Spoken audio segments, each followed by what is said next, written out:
Le Forum pour le renforcement de la société civile et FORSC s'est joint au monde entier pour la célébration, la commémoration de ces jours d'activisme qui, normalement, est une campagne annuelle internationale qui débute avec le 25 novembre de chaque année en vue de prendre fin le 10 décembre de chaque année, journée qui marque la Journée internationale des droits de l'homme et période qui débute avec la Journée internationale pour l'élimination des violences faites aux femmes.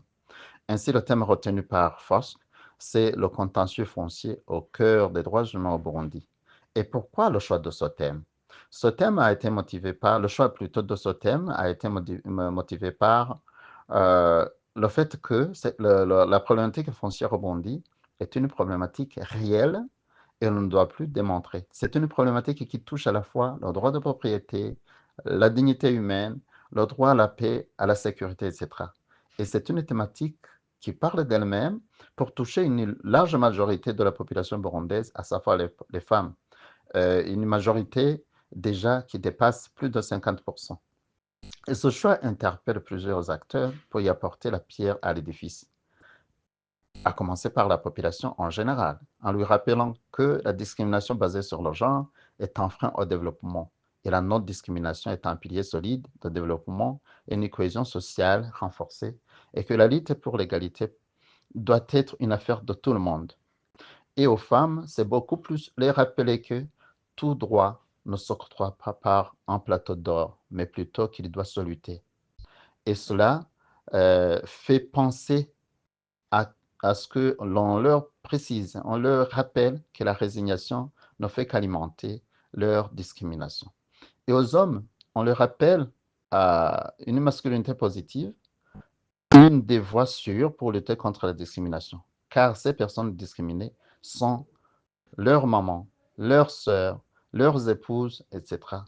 Et cette lutte doit viser la dignité avant de voir que c'est une femme, mais c'est l'homme dans son ensemble, l'humanité. Et aux jeunes, indistinctement de leur sexe, en leur, euh, en leur rappelant qu'il faut en découdre avec les pratiques discriminatoires de leur mère, de leurs sœurs, de leurs tantes, etc., qu'ils aiment beaucoup. Et aux autorités burundaises et à la justice en particulier de respecter la loi interne déjà existante, dont la Constitution, qui, dans certaines de ces dispositions, notamment les articles 13, 19, 22, 36, etc., et ces articles prônent pour l'égalité et fustigent toute forme de discrimination, mais aussi se référer aux conventions internationales régulièrement ratifiées par le Burundi, qui prônent pour l'égalité, la dignité, la non-discrimination, etc., et asseoir par conséquent une justice sociale sans condition. Ainsi donc, pour FOSC, l'État qui se targue d'État de droit, cela ne se suffit pas. Il faut joindre la parole à l'acte en luttant contre la discrimination d'une moitié ou de plus de la moitié déjà de la population, à savoir la femme.